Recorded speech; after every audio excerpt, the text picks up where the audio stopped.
Hi guys, Keyless Entry here. Just doing a video on my 50 subscriber giveaway.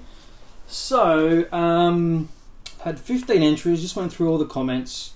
No random order, no particular order, just random order. So we've had Paul Springer, Bjorn, AJ Clark, Lockpickings Gow, Starry Lock, TFRE3927, Mr. Rassel Harass, Suspess, Drew Farmer, Funky Monkey, Tony Worrell, Murloc68, King Street Rob, and Lockmania, and Pocket Woman. So thank you all for entering. So that's 15 entries, and here I have little printout labels, 1 to 15, which will correspond with the names, which I'll be putting into the Tin of Destiny, and my assistant will pull out just give it a nice shake first.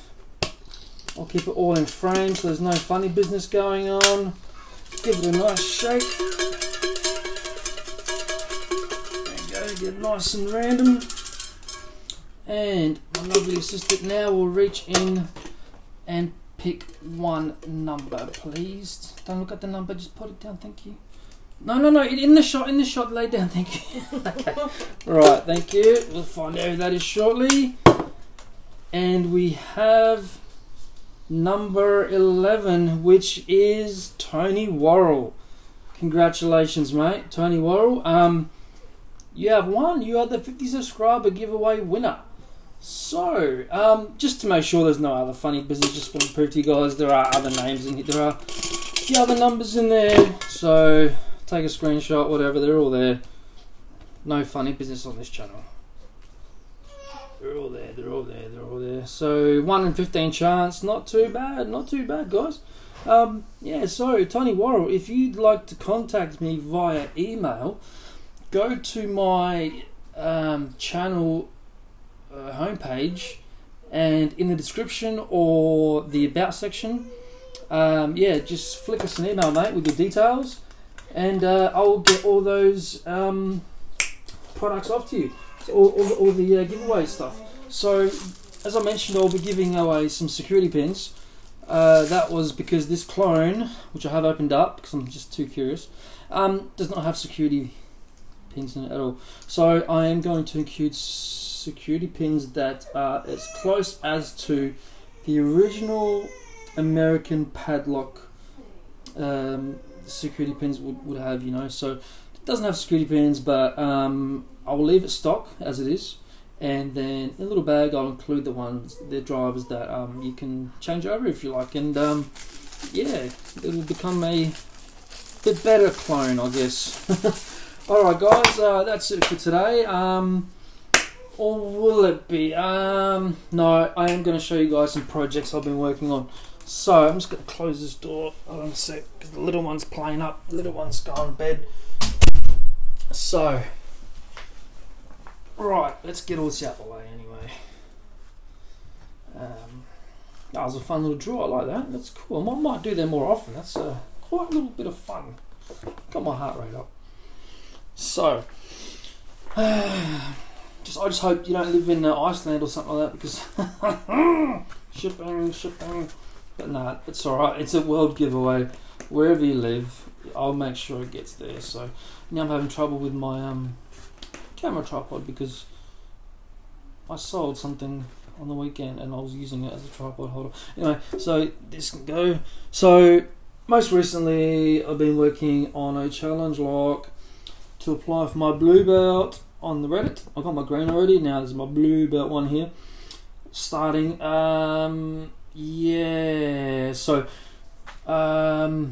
it's a 5-pin. It started off as one of these guys. It started off as a Whitco sliding door, fly screen, what do you want to call it, Euro style cylinder. Only 5-pin, that's all you need really. Well, for me anyway, for now. But yes, I have done some things to it. So the first thing I did was these guys usually have a top cap which comes on and off, and that holds all the springs in for the drivers. So I've tapped all these so I can put these little socket screws, grub screws, as you can see along the top there, which are bloody hard to find. M4x7, for anyone that wants to know, is the tap that I use. Same tap that I used for the Bible. So number 5 has been threaded. As you can see, this is my first challenge light build, so guys, be gentle, please. Bloody hell, focus. And light. Maybe if I put this on. Oh, it doesn't have that much. But yeah, there we go. So number 5 is threaded.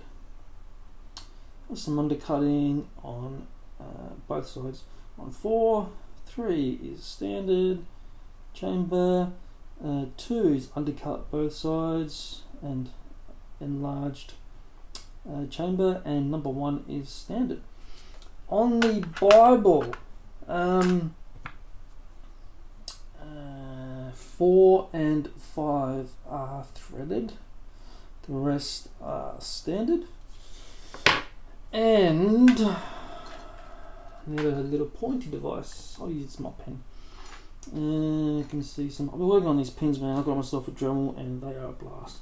So what I've done with each of these key pins is flatten the top of them. So the shear line's a little bit harder to get, I suppose. So I've made this out of a key pin. This is a little T pin there.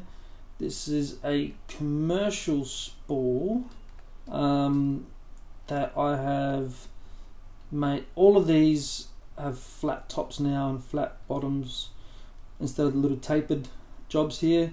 I did a little pin and pin action here. It doesn't go all the way through the pin, so you got a spool. So it's like a drunken spool sort of thing, and then instead of a wafer or something like that, I've got a little pin and pin. Doesn't go in all the way, so it jiggles. This one here is a spool with some serrations, some deep serrations going through there, and that is the chamber that is threaded, and so is this one here. So and also this chamber is undercut, and so is this one here. So I've left a thin part of the spool on the bottom so it can hopefully catch up on there, and this just gives it a bit of slop. Hopefully whoever receives this doesn't watch this video. Nah, I don't mind. It's my first one, so you know, so they sort of know what they're up against, I guess, and can refer to it if they wish to do so. I've varied up the spring tension quite a bit for a couple of reasons. I put the log back together and it was just catching, and there was just too much pressure, especially on number 4. There's a lot of room there, not much room for all this stuff to fit in, and also on number 5 for some reason. So I've just used different springs. Oh, number 5, the reason was because I went in the Bible and to put the top cap on, so basically there's the Bible there, and to get the room in for the driver and the spring and a set screw, and then once I put the cover on, the set screw needs to go deeper than the others, so not like that, but this one here would go down flush and pass into the chamber of the Bible, so I could put in the screw here. So that's why I've used different tension ones, but just to make it tricky, a bit of different feedback as well. The core I've needed to file down slightly because the pins were coming up, because I had flattened the top of them, so the shear line is very how do you say it? Very close together, needs to be precisely picked, in other words. So and I'm working on another one here. So this one I've just started the other night, and I've just put the plugs in for now, and I'll figure out which pins I'll use for that, and I'll come up with some different stuff for you guys. Oh god, this thing is kicking my ass. This is a 7-pin Vincard. Bloody hell, no key this one. So it's a 7-pin monster. It is so bloody heavy. I've looked these things up. I've seen 2 people pick these on YouTube, and one of them was Kokomo Lock. So good luck to me, right? In about 15 years, I might pick this. But interesting lot. It's really hard to get a pick in there, by the way. I know I might not look it, but I can't get past pin 4. I cannot get past pin 4. It is slightly paracentric, as you can probably see. Yeah, but this Vin card is kicking my ass. So, if anyone's had any dealings with these before, please let me know. I can't even take it apart because I can't pick it. I've tried to put a shim in there so I can take it apart and have a bit of a cheeky look, but no. Okay, so to the winner once again, Tony Worrell. Please shoot me an email and I provide your details, name, address, and I will get everything off to you, my friend. Thank you everyone for watching, and I'll see you on the next one. Take care, everyone.